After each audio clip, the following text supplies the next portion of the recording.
Back to our top story this morning. U.S. source telling us that Israel carrying out a retaliatory strike against Iran overnight. Now, we still have not heard from Tel Aviv or received an official statement from the White House, but we could hear from Secretary of State Antony Blinken any moment now as he prepares to step up to that podium in Italy. Mark Toth is a national security and foreign policy expert. Colonel Jonathan Sweet served 30 years as a military intel officer. And both gentlemen join me now. Mark, is this a one and done by Israel, or is this setting the stage for further action? Good morning, Todd.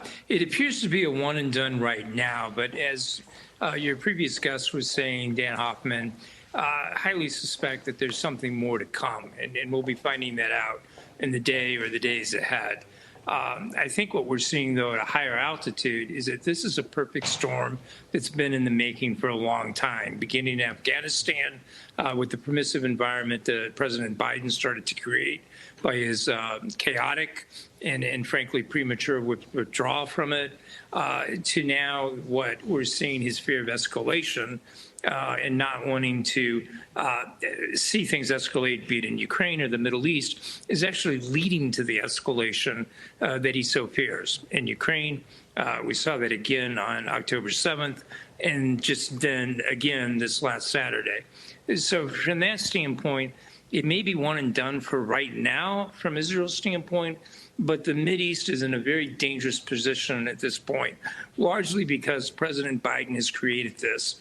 And I would add one last point here, that one of the things that we need to be looking at is connecting the dots. This isn't happening in a vacuum. It's happening because China, Russia, North Korea, as well as Iran are acting as an axis of evil. And that's all coming together to put the Middle East in this dangerous situation that we're in. They're operating together, and it's time for the U.S. to start pushing back and saying, hey, we're going to lean into winning now.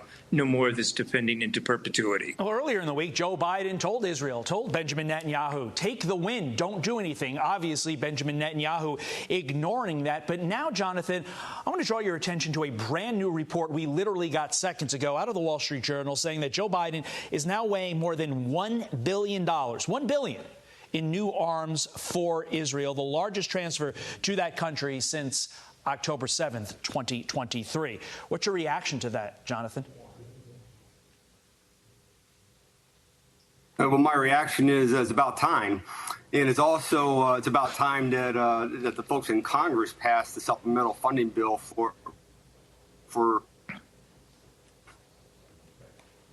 Israel. Right. I understand his shot's frozen there. Mark, can you pick up on that question? What do you make of this new $1 billion in new arms for Israel that I asked Colonel Jonathan about? It's needed for sure. It's late in coming. Israel's fighting a war on multiple fronts right now, and they're fighting a war that has to be won in the Gaza Strip. The U.S. has been doing its best, I should say Biden has been doing his best to tamp down on that, leaving Hamas intact, which is crazy because the Gaza Strip, one way or the other, is going to have to be rebuilt, and you don't want Hamas sticking around to be the ones to do it, or we're just going to be looking at a rinse and repeat situation. So from this standpoint, Israel needs the money, the weapons, and the capabilities to put an end to Hamas, as well as to be able to deter, if not destroy, if necessary, Hezbollah in Lebanon, and take on Iran as needed, especially as their nuclear program and their nuclear breakout in terms of their ability to produce bombs, which they may already be there, draws nearer. So there's a lot of things going on now, and $1 billion, frankly, may just not be enough.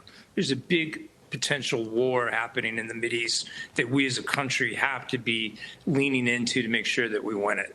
Jonathan, I believe we have your shot back. I want to lean on your time as a military intel officer.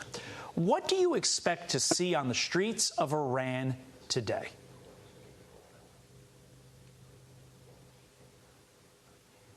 Well, I think what we're going to see on the streets of Iran today is just messaging. The Iranian government is going to say that they defeated an Israeli attack, and they're going to be pushing their citizens to get out and to protest and to say that they're winning. So that's what we're going to see. But in reality, it was a message and a strong message that was sent, and Iran gets it. At least the leadership gets it. But they're going to try to push that away and say that there was a victory.